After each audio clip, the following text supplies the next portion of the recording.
तो गाइस आज आज आज मैं एक नई सीरीज चालू कर रहा हूँ अपने चैनल पे, जिसका नाम है शेकुटी और कहानियाँ।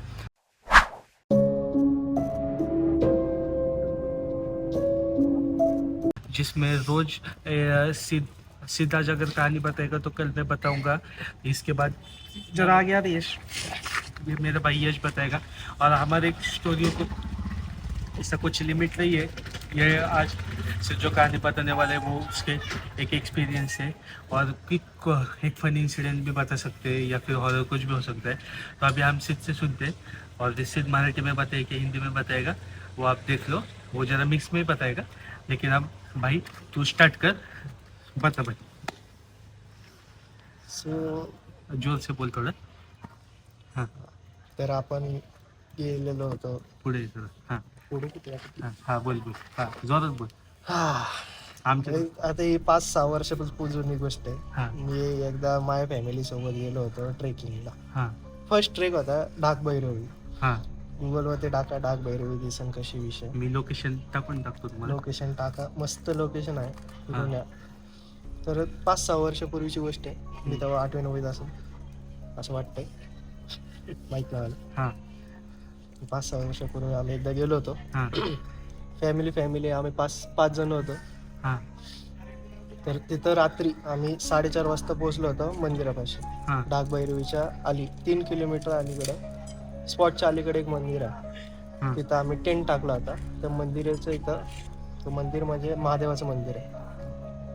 महादेवाच्या मंदिराच्या इथं आम्ही टेंट टाकलं होतं. टेंट टाकून आम्ही दुसऱ्या दिवशी जाणार होतो ट्रेकिंग. हां तर आदल्या दिवशी म्हटलं इथं टेंट टाकूया, इथं झोपून दुसऱ्या दिवशी सकाळी जाऊ. हां म्हटलं सगळे म्हणले चला इथं झोपू. हां तर आम्ही मस्तपैकी, तर तिथं पहिलं जाता जाता एक गाव लागायचं. मंदिराच्या अलीकडे एक गाव होतं, 5-10 किलोमीटर आलं. हां, तर ते गावातली आम्ही पहिले विचारलं की डाक भैरवी कुठे आहे. तर त्यांनी रोड दाखवला, कच्चा रोड होता. हां ते म्हणले की पहिलं मंदिरापाशी जावा, हां मंदिरापासून तिथनं रोड भेटेल. हां मी म्हटलं मग काय, आम्ही विचारलं सर, म्हटलं मंदिरात कोण काय आहे का मंदिरात झोपायला आम्हाला. ते म्हणले की मंदिर छोटं आहे, झोपू नाही शकणार, पण मंदिरापाशी कोण नसतं. म्हटलं ठीक आहे. म्हटलं चला, कोण नाही तर म्हटलं आपले टेंट हा टाकू. पॉईंट तुम्ही एकदा नोटीस करा बरं का, की सिद्धने आता एक गोष्ट क्लिअर केली आहे, की तो म्हणतोय की त्यांनी गावामध्ये विचारलं त्यावेळेस त्याला म्हणले की मंदिरापाशी कोणच नसतं. तर आम्ही गेलो, म्हटलं चला, म्हटलं कोण नाही आपलं फ्री. गेलो तर तिथं एक पुजारी होता. ठीक आहे म्हटलं, पुजारी आता मंदिर म्हटलं पुजारी असणार.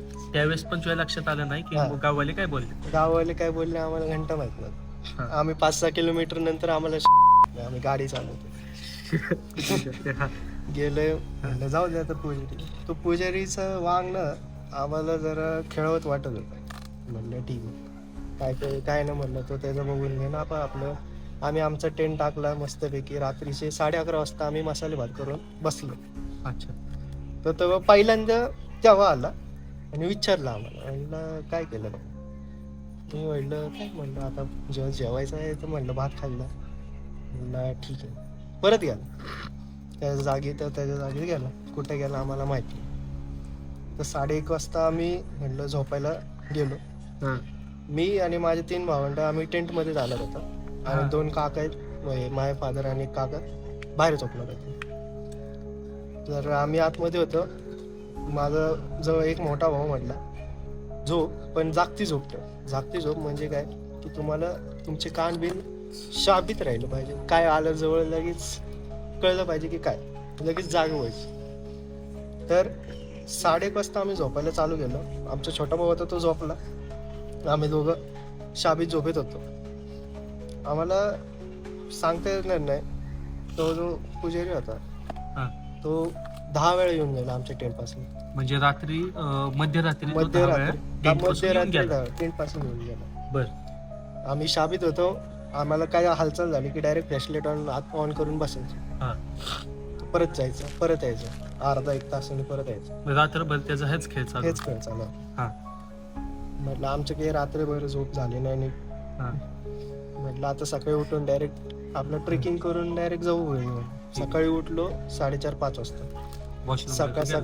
सकाळी मी आणि माझा भाऊ वॉशरूमला जाणार होतो. हां तोपर्यंत बाकीची सगळी चहा वगैरे तयार करणार होती.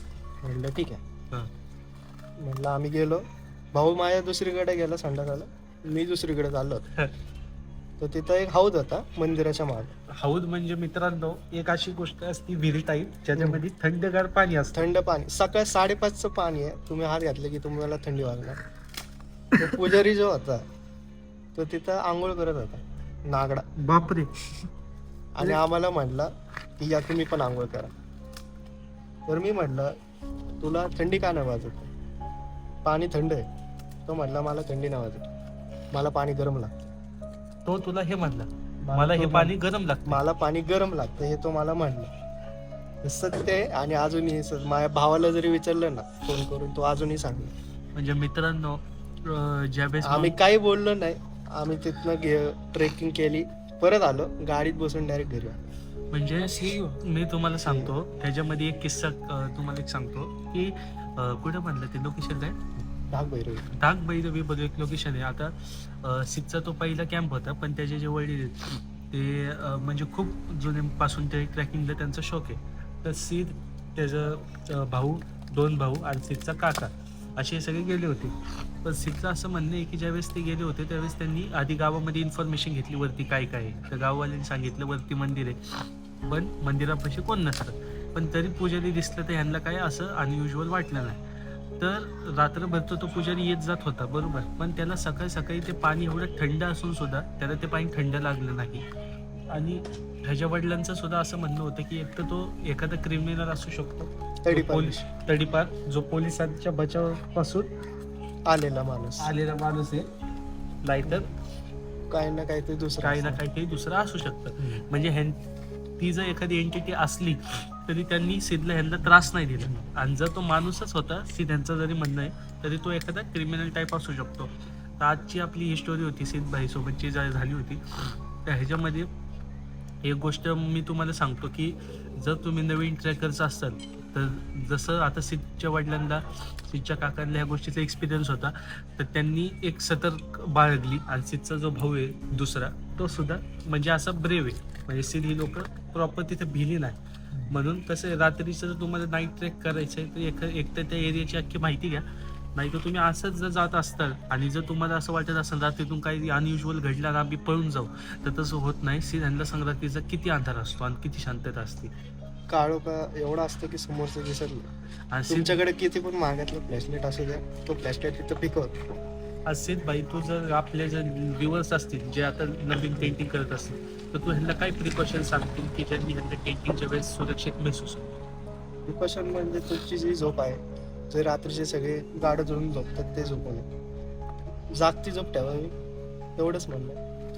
तुमचे कान शाबूत राहिले पाहिजे, कुठलीही हालचाल तुम्हाला कळली पाहिजे. साप जरी असलो, किडा जरी असला तरी तुम्हाला कळलं पाहिजे की तो किडा आहे नाही तर कोणतरी आहे. आणि मेन गोष्ट जरी तुम्ही टेंटमध्ये झोपताय तरी कानामध्ये कापूस टाकूनच झोपायचं. कारण सिद्धबाईंनी सांगितलं छोट्यातला छोटा किडा सुद्धा आपल्या कानात जाऊ शकतो. तर आजचा आपला जो एपिसोड आहे, आजचा एपिसोडमध्ये आपण सिद्धकडून गोष्ट ऐकलेली आहे. आता उद्याच्या एपिसोडमध्ये आपण बघूया एकतर यशबाई नाही तर मग मी आमच्याबद्दल कोण सुद्धा एक गोष्ट सांगू शकतं. तर तुम्ही आत्ताच आमच्या चॅनलला सबस्क्राईब करून ठेवा.